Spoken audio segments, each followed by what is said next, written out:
Bom, primeiramente, boa noite a todos.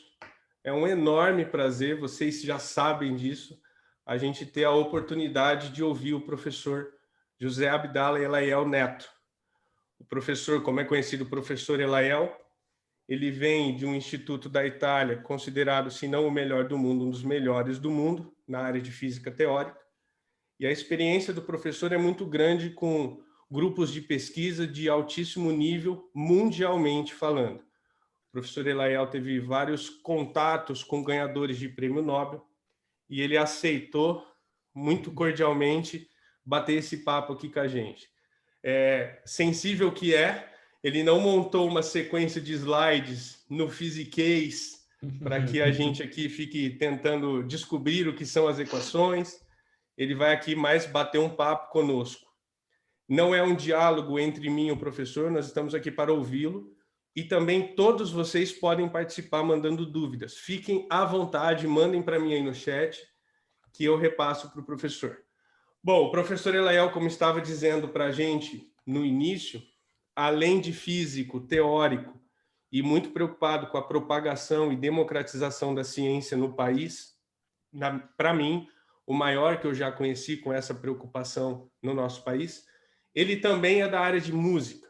Ele formado em violino, se eu não me engano, mas o professor Elaiel pode fazer as apresentações dele inicialmente, e aí eu começo a puxar alguns temas e a gente batendo um papo aqui, e de novo, não é um diálogo, é uma conversa aqui entre nós todos. Fiquem à vontade. Professor, boa noite. Em nome de todos os alunos, eu agradeço imensamente. Espera aí, que tem outro microfone. Não, tranquilo, tá dando para ouvir bem.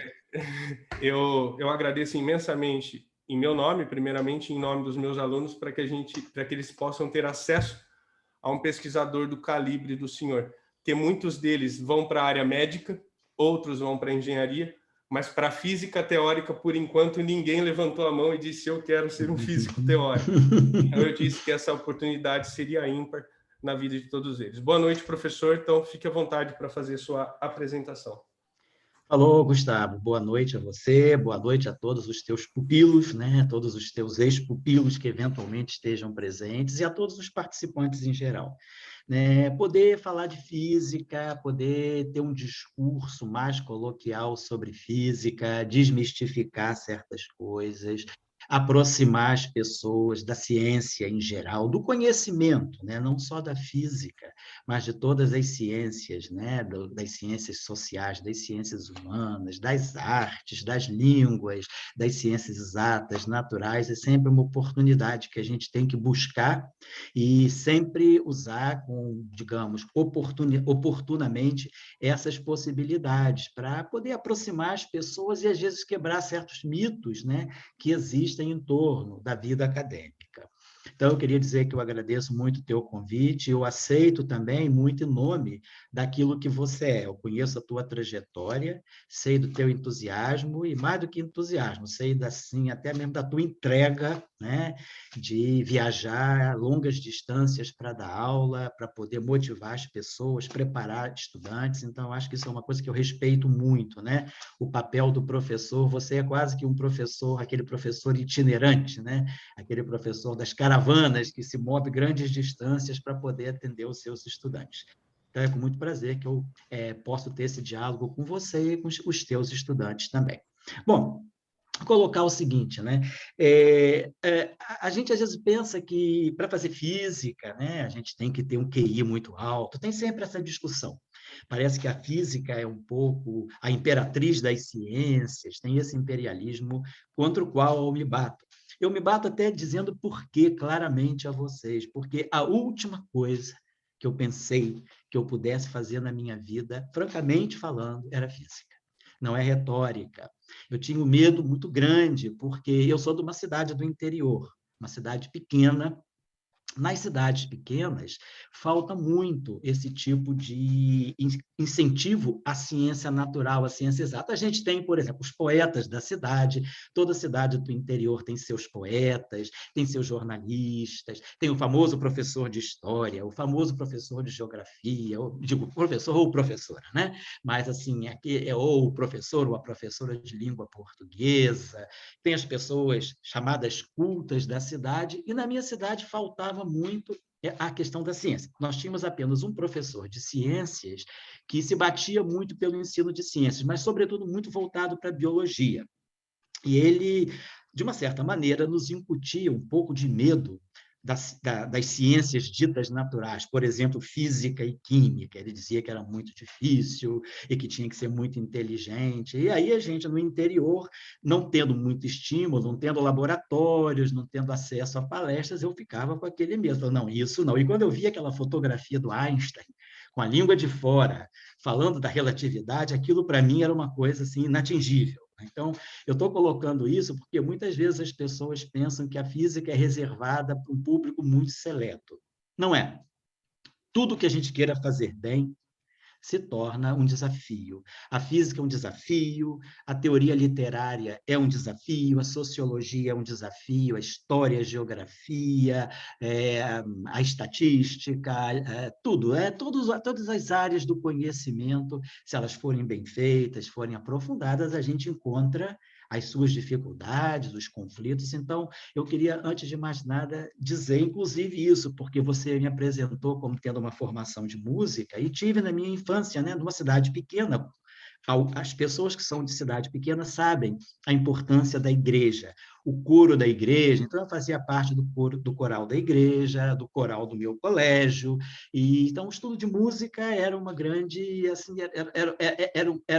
não era um hobby, mas era uma segunda opção muito importante na nossa cidade. Então, eu estudava música, estudei piano, para começar, depois apareceu o professor de violino, e eu comecei a estudar violino e tocava no coral da igreja, e fui fazendo aquela formação musical, mas nunca pensando que eu pudesse estudar física. Inclusive, já me perguntaram se eu entrei na música por causa do Einstein, né? Porque Einstein tocava violino, não. Talvez eu tenha entrado na física por causa do violino. É o contrário, não no violino por causa da física, porque eu tinha muito medo do Einstein, eu achava que era uma coisa muito inatingível. Então, eu não tinha assim, nenhuma vocação predestinada, aquela criança que diz, eu vou ser cientista, eu vou ser físico, eu vou ser engenheiro. Não, eu pensava em ser professor de história, gostava muito de línguas também, inglês, francês, língua portuguesa. Então, não tinha nenhuma propensão para me tornar físico. E a escolha da física foi um desafio para mim. Encontrei no meu percurso, também ainda na minha cidade, um excelente professor de matemática. Aquele professor que, quase que com um estalar de dedos, muda a vida da gente, que era o professor Carlos Alberto Machado, ainda vivo, e um excelente, magnífico professor de matemática. Ele me fez ver uma coisa que depois eu aprendi muito com o professor Dirac, né? Que a matemática é um jogo. A matemática é um jogo cujas regras são inventadas pelos matemáticos, né? Era assim que o professor Dirac dizia. A matemática é um jogo cujas regras são inventadas pelos matemáticos. A física é um jogo cujas regras são ditadas pela natureza. E o interessante é descobrir que as regras inventadas pelos matemáticos acabam coincidindo com as regras que a natureza nos dá.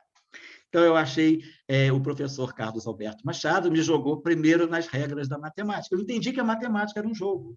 Aí eu perdi o medo da matemática. Perdendo o medo da matemática, eu comecei a me aproximar das ciências ditas naturais. A física foi uma opção muito tardia na minha vida. Assim, eu só realmente resolvi fazer física quando eu estava naquilo que a gente, na minha época, chamava de pré-vestibular. Hoje ainda existe, né? O pré-ENEM, o pré-vestibular. Quando eu estava, então, na minha época não havia assim, um ensino médio universalizado, ele era o científico, o clássico, e tinha os cursos de normal, contabilidade. Eu fazia o curso científico. Na minha escola, eu fui sair da minha cidade, que na minha cidade ainda não tinha o curso científico, eu tive que ir para a capital do estado do Rio, que era Niterói antigamente, fui para Niterói para fazer aquilo que é o ensino médio, primeiro, segundo e terceiro anos. E aí, no terceiro ano, descobri que a física era o meu maior desafio, era a ciência era a matéria que eu tinha mais dificuldade. Eu achava difícil fazer a conexão das regras da matemática com as regras da natureza, ou seja, a modelagem era difícil para mim. Na teoria, tudo ia bem. Quando eu tinha que fazer a conexão com o mundo real, eu me enrolava bastante, né? Sem saber, eu acho que eu era muito platônico, né? E aí eu tinha dificuldade com física. Então, eu pensei o seguinte, né? Assim, de uma forma inocente, mal orientada, eu pensei assim, já que física é a coisa que eu acho mais difícil, e física exige um conhecimento grande de matemática, em matemática eu não tinha nenhum problema, eu era muito bom em matemática, eu me safava super bem em matemática e química, meu problema era física. Eu falei, então eu vou estudar física, porque eu vou aprender essa ciência muito desafiadora e, ao mesmo tempo, vou estar aprendendo matemática, e eu vou também colocar um pezinho na química. Então, entrei para a universidade, na minha época era o vestibular, entrei no vestibular da PUC, né, Pontifícia Universidade Católica do Rio de Janeiro, entrei no departamento de física e comecei a estudar física. E aí comecei a descobrir que a física era muito mais interessante do que aquilo que a gente é obrigado a ver no ensino médio. Sobre isso, até o Gustavo falou que vai dedicar um tempinho, né, dos grandes desafios que às vezes a gente não coloca no ensino médio e que a gente fica pensando que estudar física no ensino médio é estudar só os 3 princípios de Newton, as leis da mecânica, estudar termômetros, termologia, estudar um pouco de troca de calor, estudar ondas, estudar circuitos elétricos, plano inclinado, roldanas, né? Máquinas de Atwood. A gente pensa, isso é física, né? Coeficiente de atrito, né? Aquela coisa meio maçante, né?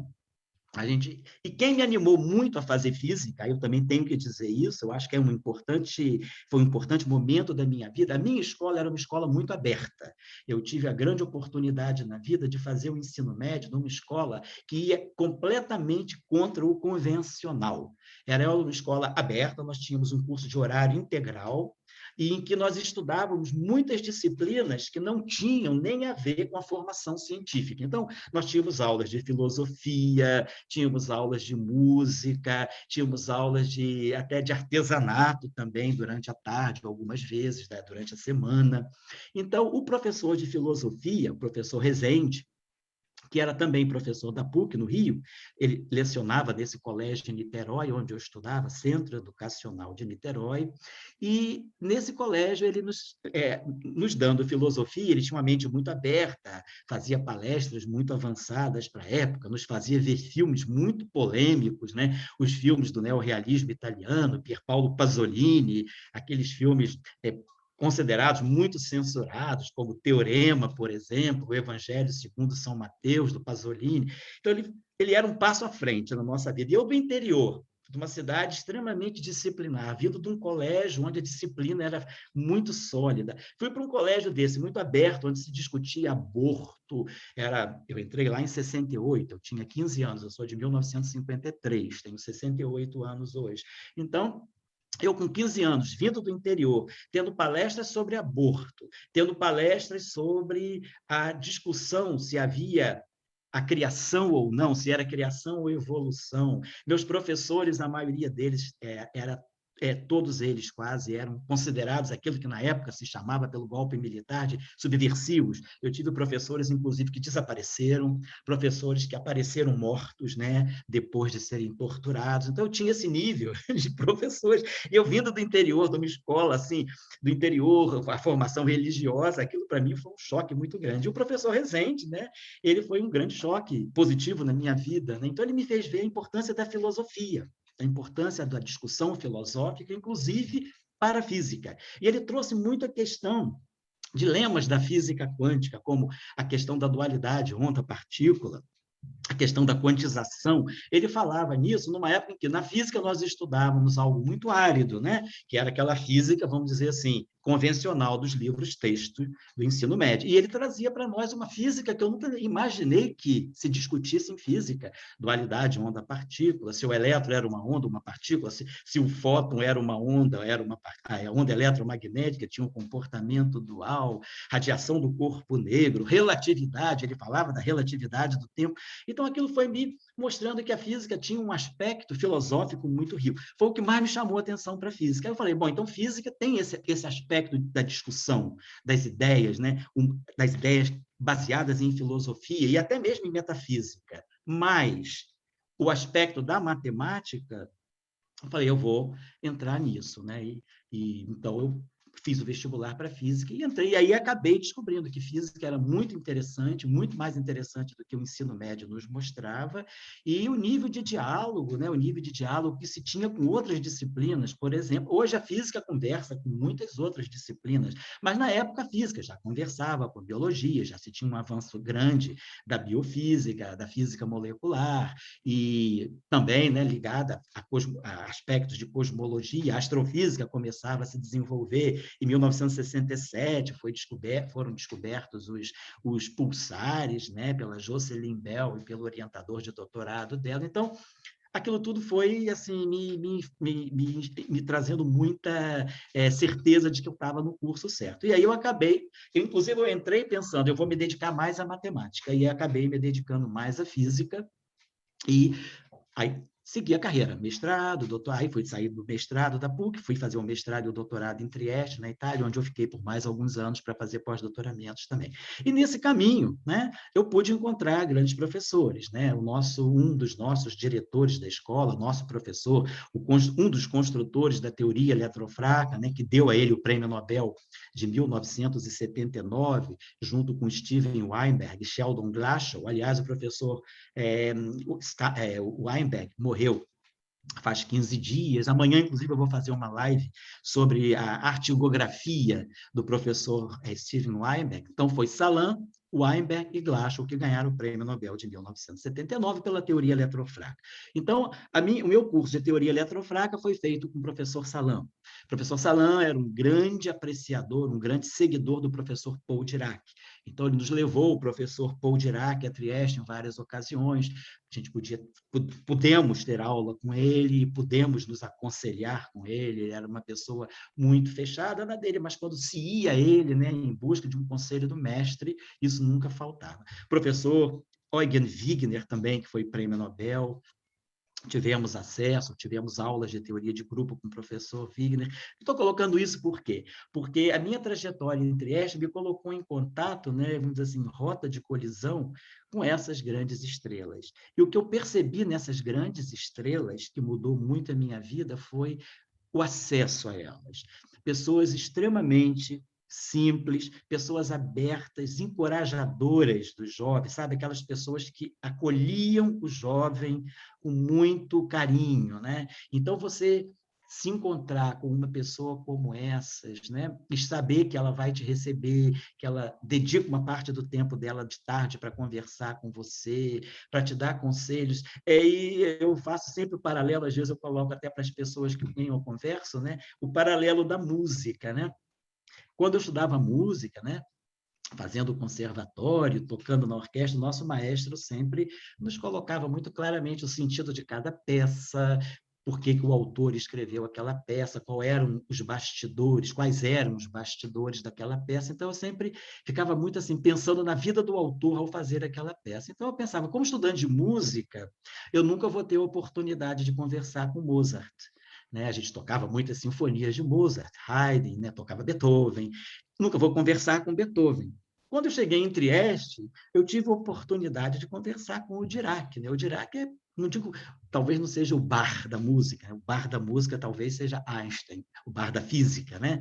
Mas Dirac era o Mozart, por exemplo. Né? Então eu falei, poxa, eu vou falar com o professor Dirac. Como estudante de música, é como se eu fosse falar com o professor, com o maestro Mozart ou com o maestro Beethoven. Então, essas pessoas, muito interessante, porque, primeiro de tudo, elas sabiam muita filosofia. Então, antes de qualquer discurso de física, encher quadro de fórmula, tirar dúvida no quadro negro, mostrando desenvolvimentos matemáticos, o que se fazia era conversar. Quais são as ideias que estão em jogo? Quais são os princípios? Quais são os princípios filosóficos? Né? Porque os construtores de teorias, eles não partem de equações. As equações são, digamos, a etapa final, a ponta de um processo, a ponta final de um processo. Eles partem de pressupostos filosóficos, de visões de mundo que a filosofia nos dá. Então, eu acho que o estudo de filosofia é algo que vem sendo muito maltratado em geral no Brasil. Talvez até no mundo também. O mundo está se afastando um pouco da filosofia. E eu acho que o conhecimento de filosofia é muito importante. Então, com o professor Salam, com o professor Dirac, com o professor Wigner, o professor Cheng-Ning Yang, também, que foi prêmio Nobel e que nos deu aula, a teoria de Yang Mills, nós tivemos aula com o próprio Yang. O que essas pessoas me tocaram muito, primeiro de tudo, era a capacidade delas se relacionarem muito horizontalmente com os estudantes. 2, o que elas sabiam de filosofia. 3, o quanto a filosofia estava presente no discurso com eles.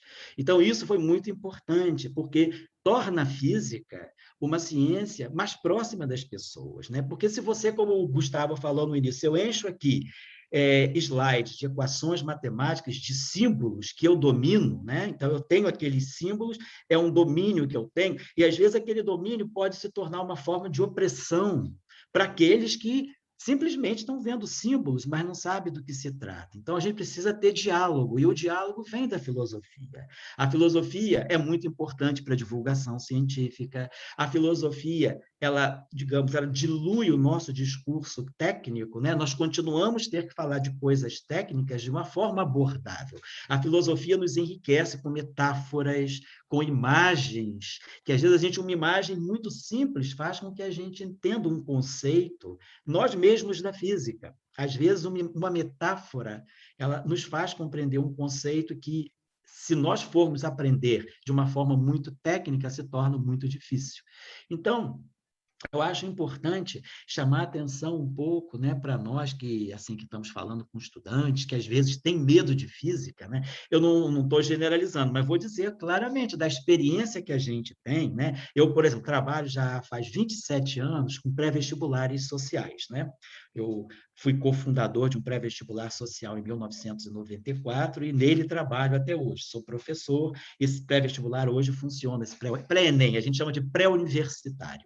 Pré-universitário, ciência e cidadania. A ciência junto com a cidadania. Funciona no CPPF. E ao longo desses 27 anos, eu pude muitas vezes observar que os estudantes que vão para áreas que não são, por exemplo, as engenharias ou as áreas das exatas, eles têm muito medo de física, muito medo de matemática. E, sobretudo, com essas comunidades carentes, né, que o nosso curso é voltado para comunidades carentes, né, um curso para pessoas de baixa renda, para a classe popular.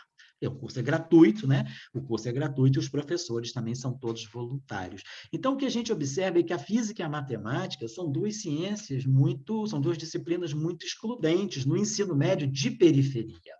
Aquele menino da escola pública de periferia, ele às vezes traz um grande trauma em relação à física, em relação à matemática. Ele nem consegue distinguir, muitas vezes, a física da matemática. A física, para ele, é um emaranhado de fórmulas matemáticas, que ele tem que substituir, né, símbolos por valores, né, por valores numéricos, com unidades que ele também não sabe manipular. Então, a gente percebe que assim, há muito medo da física e da matemática. E eu acho que o medo que vem, muitas vezes, é porque no ensino médio a gente tem aquele ensino muito técnico. Tem que ter um ensino técnico, mas tem que ter abordagem também do discurso, abordagem discursiva, discutir o fenômeno, fazer paralelos, né, da física com outras disciplinas. Às vezes, um conceito que é complicado em física, ele pode ser melhor ilustrado, por exemplo, na química, ou até mesmo na literatura. Por que não? Né? Então, a gente tem que buscar digamos, todas as formas de ligar a física ao mundo das pessoas, não só a física no sentido da aplicação da física na vida diária, mas na conexão que a física tem com outros saberes da nossa vida, né? Aí quem está em ação é Paulo Freire. Então, eu acho que é muito importante a gente assim, desconectar um pouco esse discurso da física, como eu falei lá no início, das pessoas que são mais bem dotadas, daquele nível de seleção, tem que ser muito inteligente. Tem que ser inteligente para qualquer coisa na vida, a inteligência é importante. E a inteligência é algo que a gente constrói, com boas leituras, boas conversas, boas companhias, bons livros, boa música. Então, a inteligência é aquilo que é uma construção nossa, né? Então, eu acho que a física também, ela nos faz, assim, desenvolver certas habilidades, né? pela física que a gente pode desenvolver também por outras disciplinas, né? E, às vezes, fazer essa relação entre as disciplinas, eu acho que é muito importante, porque aproxima. Então, por exemplo, no nosso curso, né, nós temos aulas conjuntas de temas que são universais. Por exemplo, só para dar uma ideia, o tema do tempo, o tema do espaço, o tema da energia, o tema da complexidade, por exemplo, entre outros, né? O tema da atomicidade, né? O reducionismo, o pensamento atomista do mundo. Todos esses temas, eles não são propriedade da física. O tempo é propriedade do conhecimento humano. O sociólogo discute o tempo, o antropólogo discute o tempo, o historiador discute o tempo, o professor de literatura e de língua portuguesa vai discutir o tempo também. O tempo vai ser discutido por todos os professores. Todos os professores podem falar de luz. Qual disciplina não tem um discurso sobre a luz? Sobre a energia. A energia é um bem universal.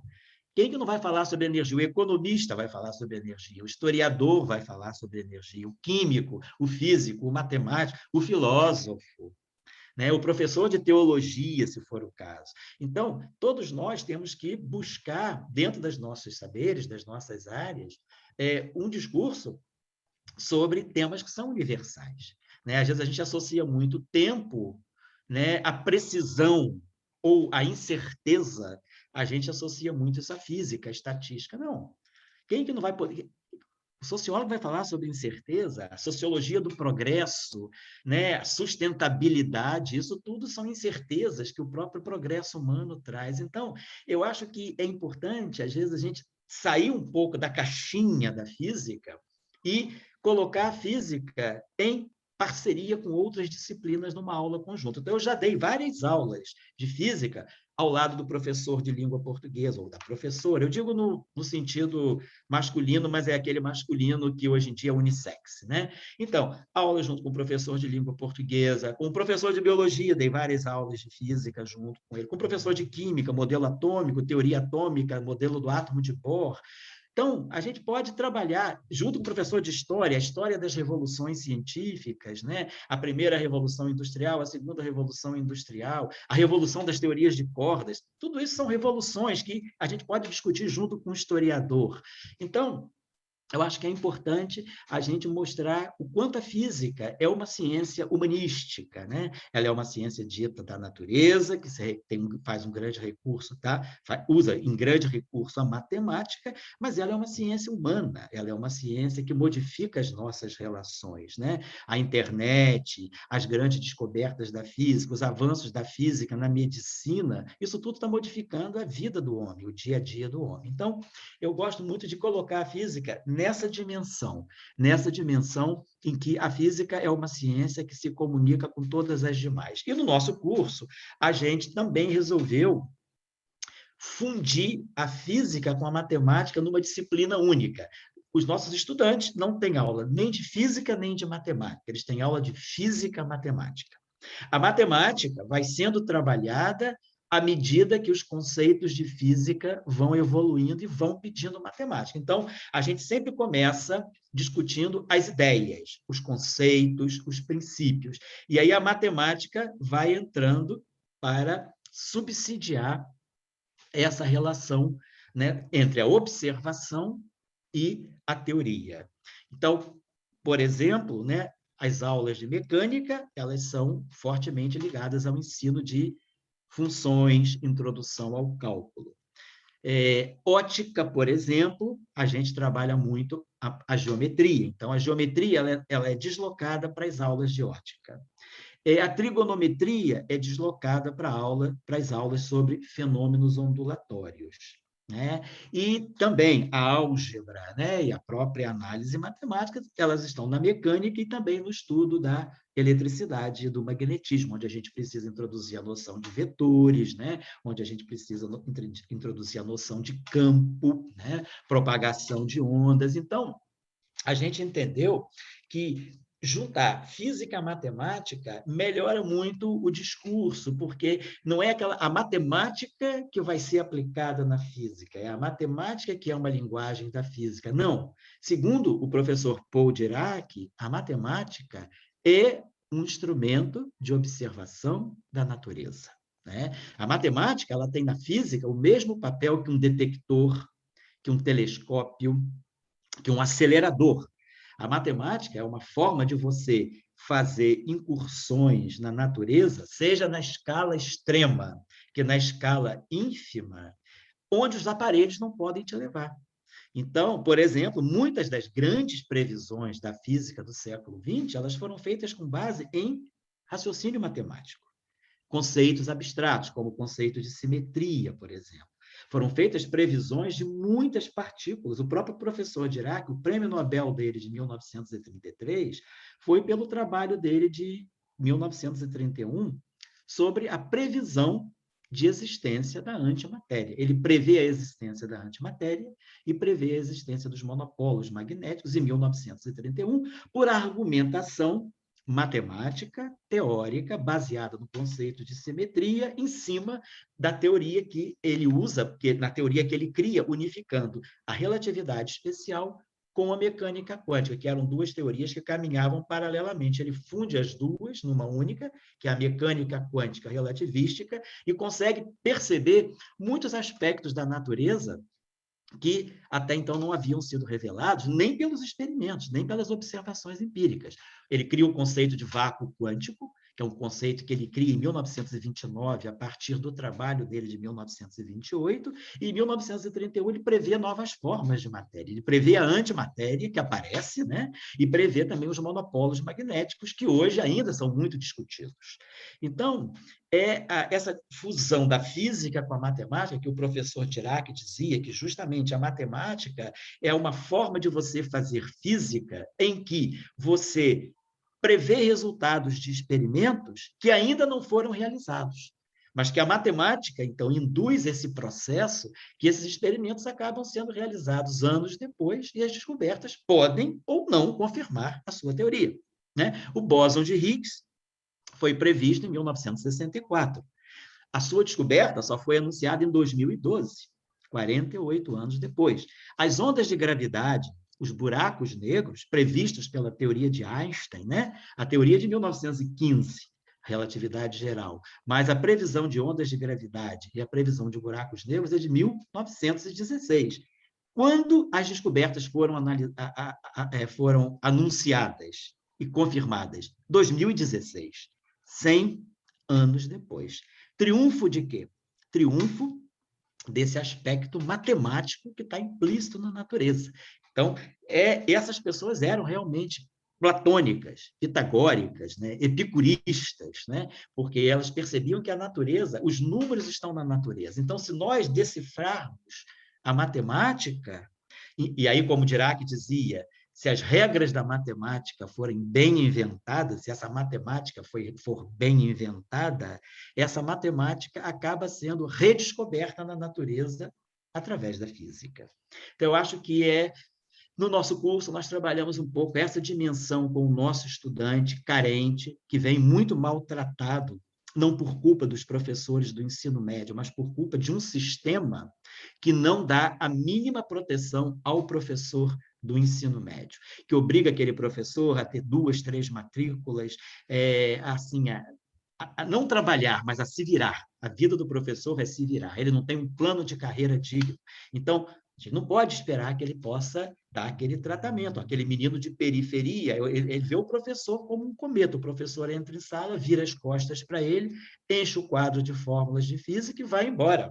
E esse garoto fica ali, perdido, inebriado, diante daquela opressão feita pelas fórmulas. Então, a gente tem muito cuidado com isso, de trabalhar, mostrar para o nosso aluno que a física ela vem do discurso, vem da filosofia, a física, vamos dizer assim, freiriana, ela está no conhecimento, no saber popular também, e a gente tem que relacionar esse saber popular com aquela forma mais avançada, quer dizer, aquela forma exata que a ciência pede.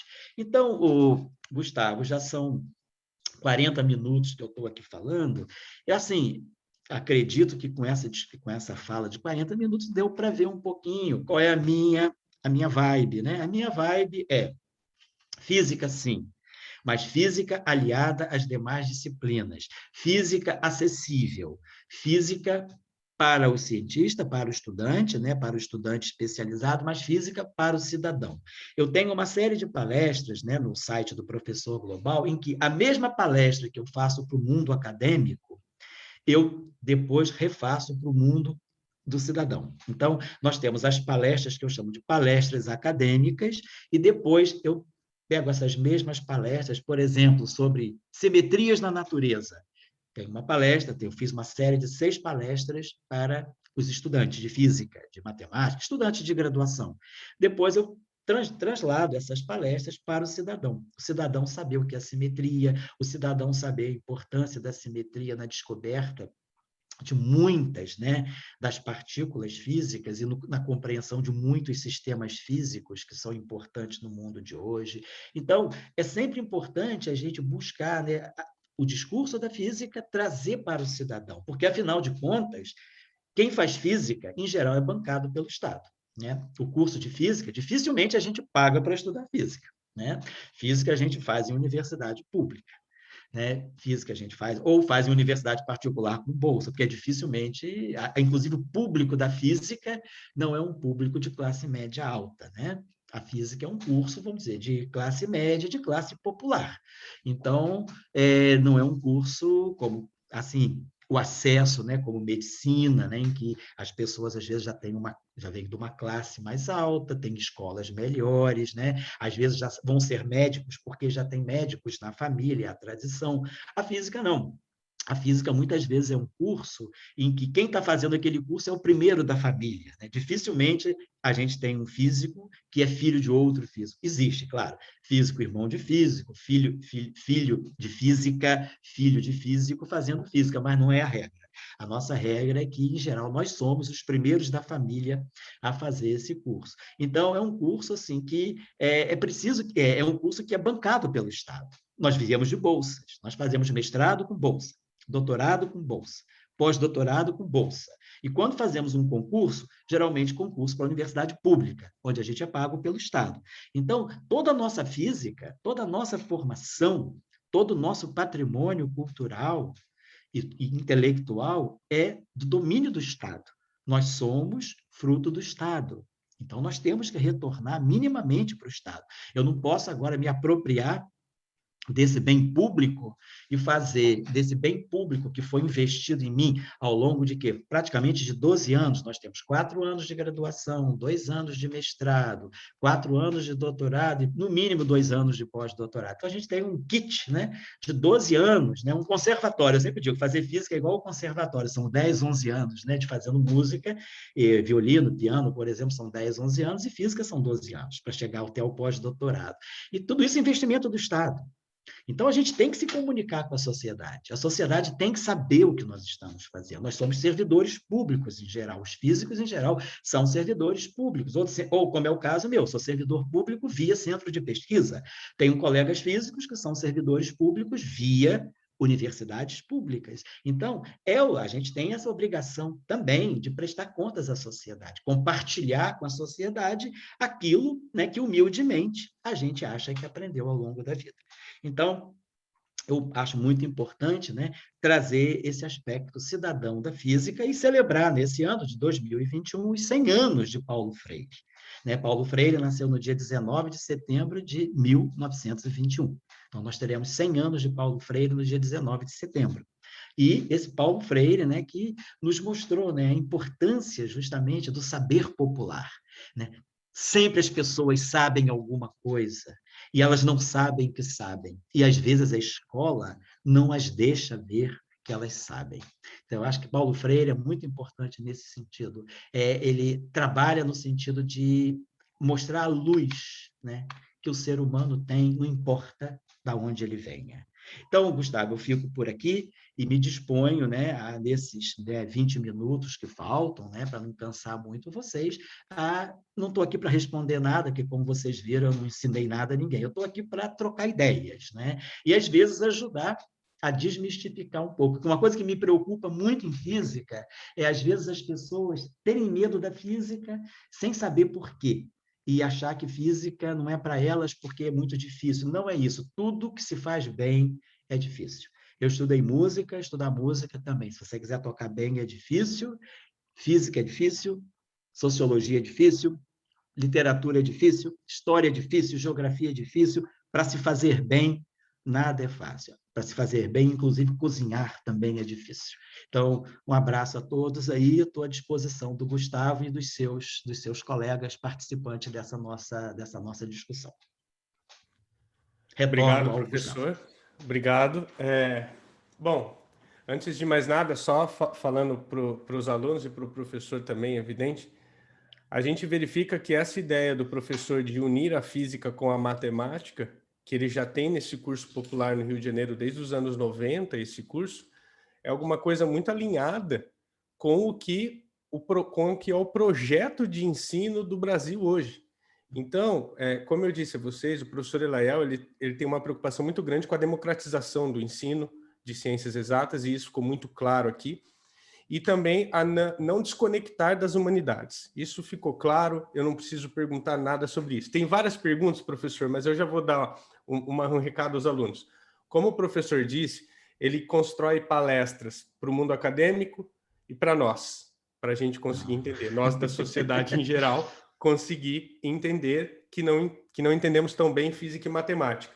Então, depois eu vou passar para vocês o link do Professor Global. Tem muitos temas.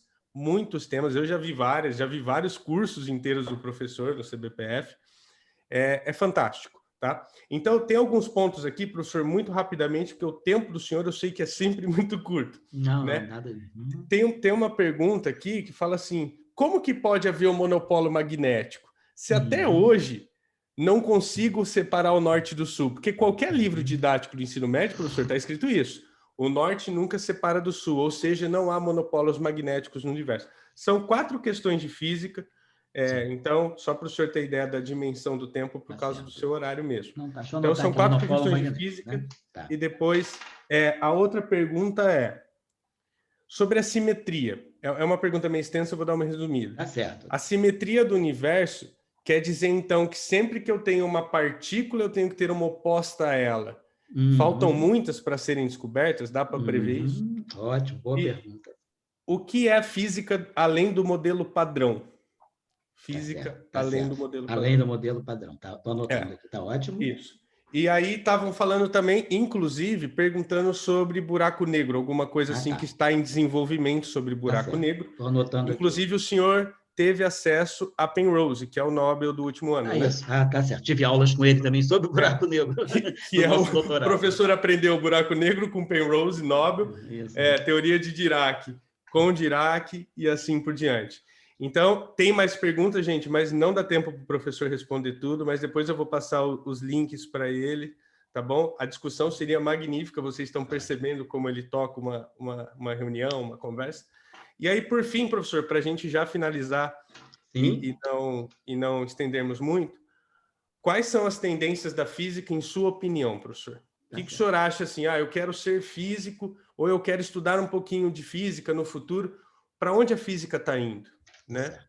Quais são os seus interesses hoje em pesquisa? Eu sei que o senhor domina muito a supersimetria, a simetria. Quais são os seus projetos de hoje?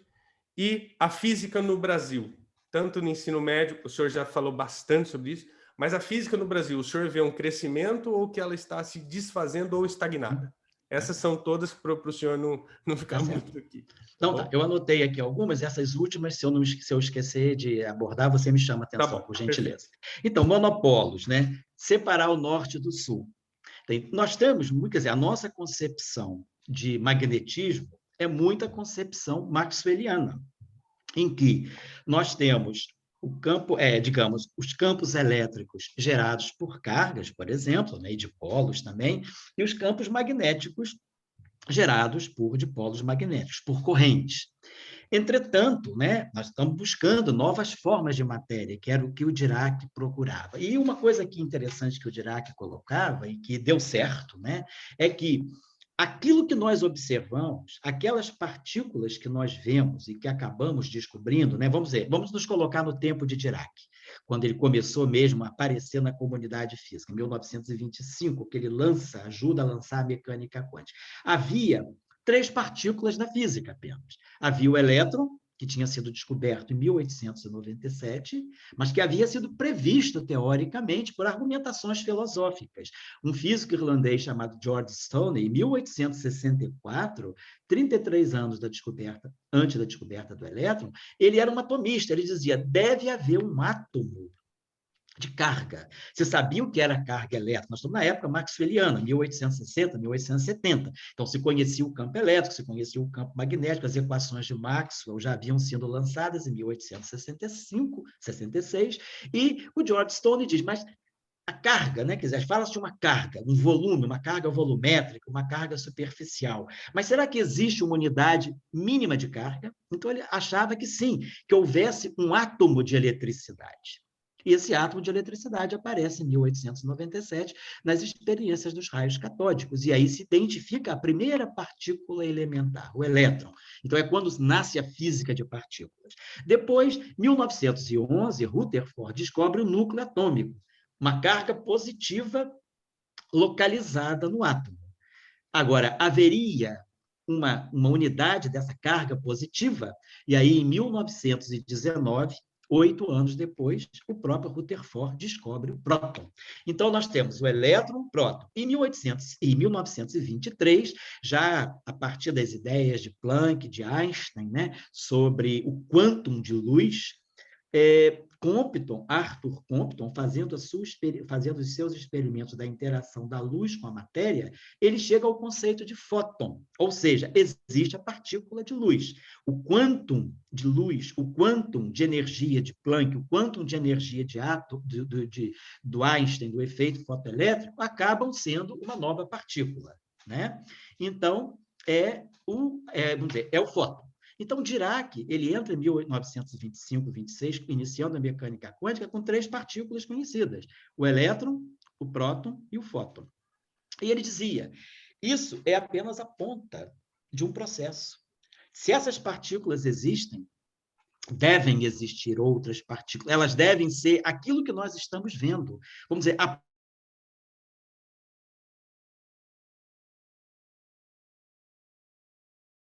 tem carga negativa, e o próton, que é muito diferente do elétron, muito mais massivo, tem interação nuclear que o elétron não tem. Por que o próton tem a mesma carga que o elétron, só que com sinal trocado? E por que o fóton tem carga nula? Então, nós tínhamos uma unidade fundamental de carga, que é o E, aquela grandeza fundamental E, aquela constante da física, 1,6 vezes 10 a menos 19 coulombs. E aí nós temos uma partícula com carga menos E, que é o elétron, uma partícula com carga mais E, que é o próton, e uma partícula com carga 0 vezes E, neutra, carga nula, que é o fóton. Então, menos 1, 0 e 1. Por quê? Por que a natureza está fazendo esse joguinho conosco? 3 partículas tão diferentes, mas todas múltiplas de uma carga fundamental E. Menos 1 vezes E, 0 vezes E e 1 vezes E. Ele falou, isso deve ter alguma coisa por trás. E aí, no trabalho dele de 31, para compreender esse fenômeno, ele percebe que o que está por trás é a existência do polo magnético. Então, ele abre mão do dipolo e fala, assim, em separar o norte do sul. Existem cargas magnéticas, que, aliás, também não é uma coisa só que o Dirac pensou. É importante a gente perceber o efeito cumulativo e a importância de se conhecer a história da física. Em 1894, Henri Becquerel e Poincaré já falavam também de um átomo magnético. Da mesma forma que apareceu o elétron, né, que era, vamos dizer, o átomo de eletricidade, eles perguntavam, será que existe um átomo de magnetismo, ou seja, uma carga magnética? O elétron aparece, a carga magnética não, isso no final do século XIX. E aí essa ideia é um pouco sepultada. Dirac ressuscita essa ideia em 1931, imaginando que é preciso conhecer mais profundamente o magnetismo para a gente compreender melhor o porquê dessas cargas elétricas na natureza, -1, +1 e 0. Então, por quê? Afinal de contas, eletricidade e magnetismo são duas facetas da mesma moeda. Então, se nós estamos compreendendo bem a existência de átomos de eletricidade, por que nós não estamos compreendendo a existência de átomos de magnetismo? Então, foi uma ideia muito importante dele. E ele lança esse trabalho de 1931, que se chama Singularidades Quantizadas do Campo Eletromagnético, em que ele mostra que, se houver o polo magnético, a carga magnética, que seja norte ou que seja sul, nós podemos compreender por que o elétron tem carga -E, o próton tem carga +E, e o fóton tem carga 0 vezes E. Então, ou seja, é preciso abrir a cabeça. Então, e isso baseado também, já emenda com a segunda questão, que é a questão das simetrias. Então, nós entendemos hoje que, sim, para toda partícula da natureza, existe uma antipartícula. Essa antipartícula pode ter carga oposta se a partícula for carregada. Então, se uma partícula tem carga mais, a antipartícula dela tem a mesma massa e a carga menos. Se uma partícula tem carga nula, ou ela é a própria antipartícula, como é o caso do fóton, o antifóton é o próprio fóton, mas existem partículas que não são neutras, que não são necessariamente a sua antipartícula. Então, a partícula neutra, ela pode ter uma antipartícula neutra também, que não é ela mesma. Então, isso acabou... E aí, o nosso universo... Essa é uma discussão importantíssima hoje, né? Tem um físico que eu admiro muito, que é exatamente da minha geração, com quem eu dividi algumas escolas de verão, nós participamos como estudantes de doutorado da mesma escola de verão, que é o Neil Turok. O Neil Turok é pesquisador do Perimeter Institute, né, em Ontário, no Canadá. E o Turok tem uma teoria muito recente sobre o universo, que ele diz, o universo no espelho. Ele diz, então, que por que nós temos mais matéria no nosso universo do que antimatéria? Então, a ideia dele é que deve existir um universo paralelo, que é uma imagem especular do nosso universo, com a antimatéria. Então, nós temos matéria e antimatéria balanceadas nesse universo total. Mas nós escolhemos viver no universo onde tem mais matéria do que antimatéria. Então, essa discussão de que para toda partícula existe uma antipartícula, isso já deixou de ser uma discussão, isso é um teorema da física. Isso se chama teorema do CPT, que é o teorema que mostra que, com aquilo que nós conhecemos de física hoje, nós podemos provar que, para toda partícula do universo, existe uma antipartícula correspondente. Que, claro, se é antipartícula, vai ter carga oposta se a partícula tiver carga não nula. E se a partícula for neutra, a antipartícula pode ser ela mesma ou não. Essa é uma discussão importantíssima hoje na física de neutrinos. Os neutrinos são neutros. E a pergunta é, o antineutrino é diferente do neutrino? Ou o antineutrino é o próprio neutrino, o que seria uma partícula de Majorana?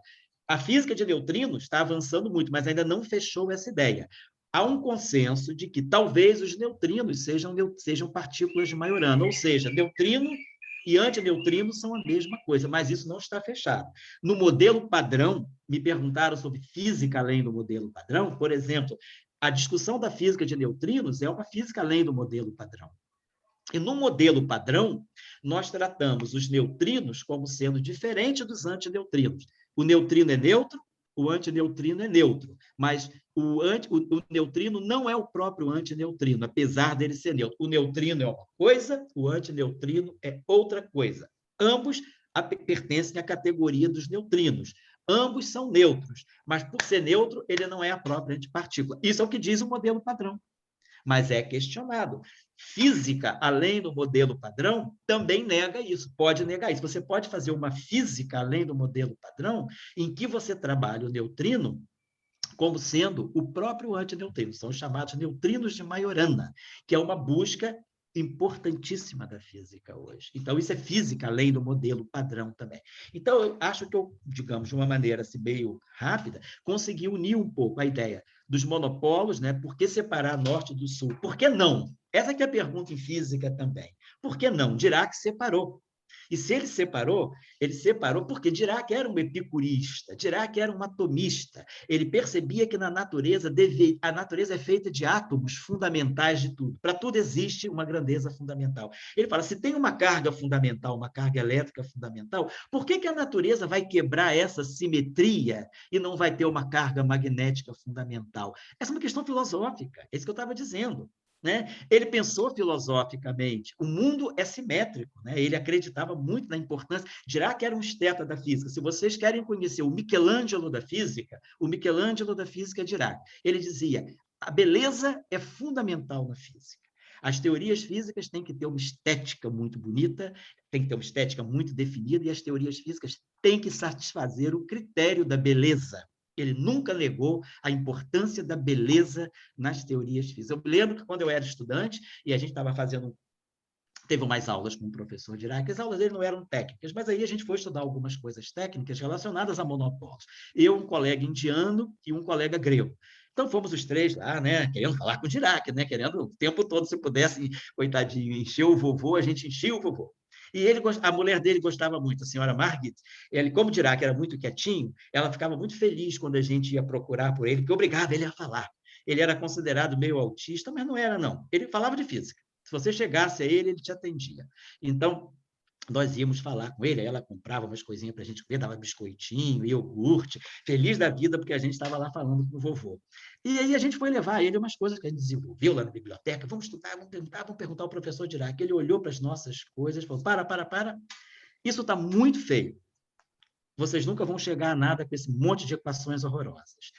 Trabalhem um pouquinho, busquem uma notação melhor, e voltem amanhã. Aí a gente falou, poxa, é o critério da beleza que está em jogo. Vamos tornar essas coisas bonitinhas, né? Vamos dar uma maquiadinha, vamos fazer um clean, né? Tudo clean, né?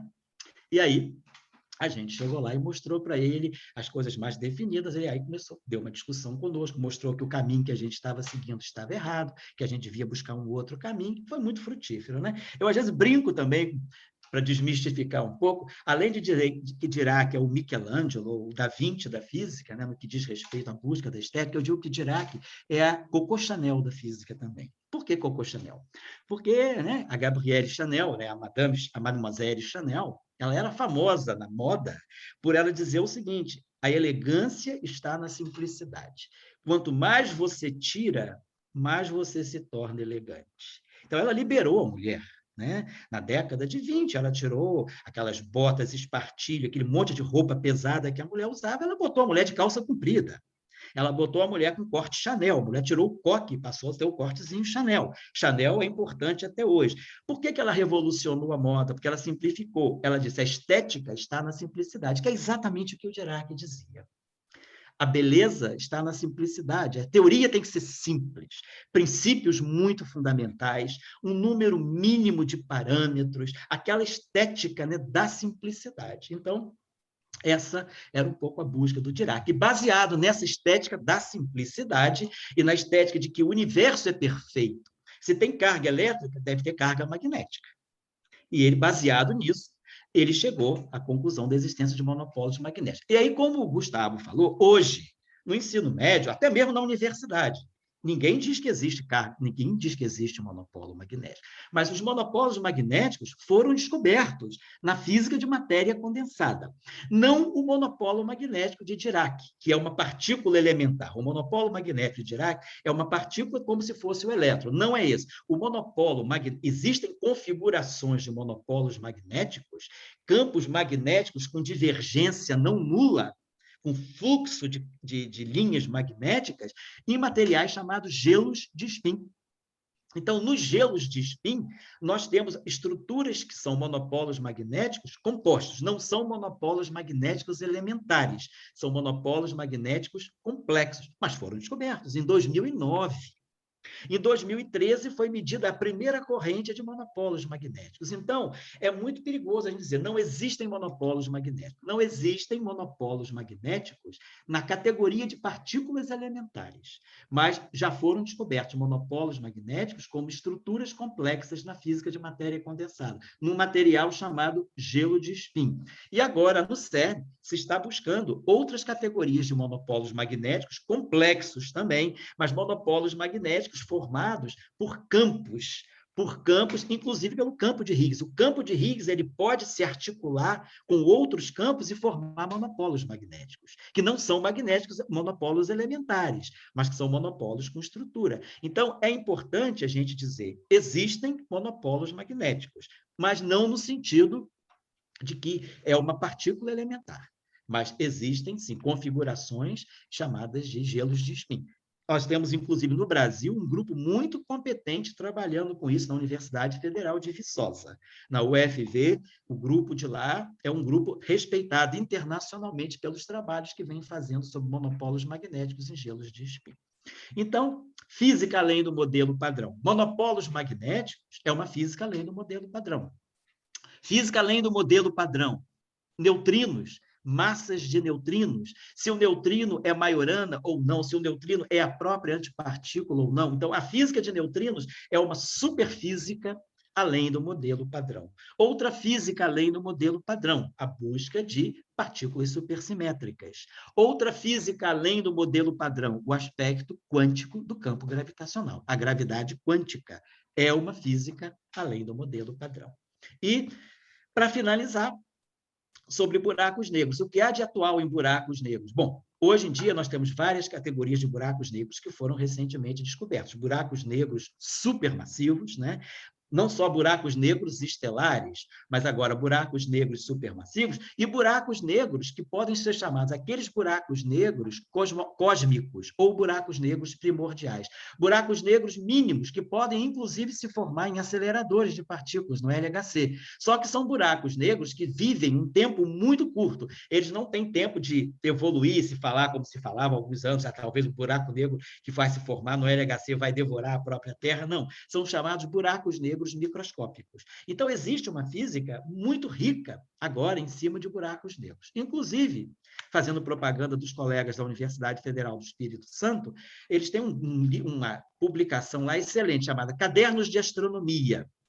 E, justamente, anteontem foi lançado o volume 2 dos Cadernos de Astronomia de 2021, que é um caderno. Vocês podem buscar na internet, Cadernos de Astronomia, Universidade Federal do Espírito Santo. O volume 2 é dedicado a ondas de gravidade, ondas gravitacionais e buracos negros. E tem artigos divulgativos sobre buracos negros. Inclusive, eu, com um colega meu da Federal de Viçosa, Rodrigo Siqueira Batista, nós publicamos um artigo sobre buracos negros nessa revista. Um artigo bem palatável para o público em geral.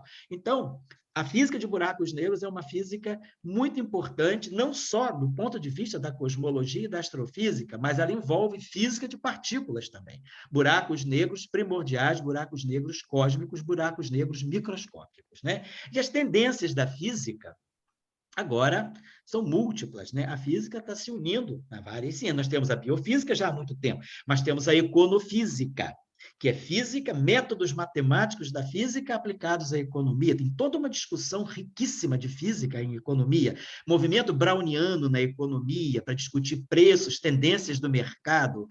Então, outra coisa, sociofísica. A sociofísica é a física aplicada à sociologia, a evolução de sistemas dinâmicos aplicados a sistemas sociais. Então, você, como físico, que estuda, por exemplo, física, mecânica e estatística, você pode fazer um trabalho dentro da área da sociofísica. Então, física com sociologia, chama-se sociofísica, física com economia, econofísica, e aí temos a engenharia física, que já é, inclusive, curso de graduação no Brasil também, física ambiental, física forense, né? Então, a importância da física, né, para poder discutir a questão de criminalística. Então, a física ela vai se abrindo, né? Quer dizer, tem muitas tendências também, inclusive, não só no mundo da física, de descobrir novas partículas, buscar novas dimensões do espaço-tempo. Será que vamos buscar a quinta dimensão no LHC? Está na agenda do LHC, ter acesso à quinta dimensão.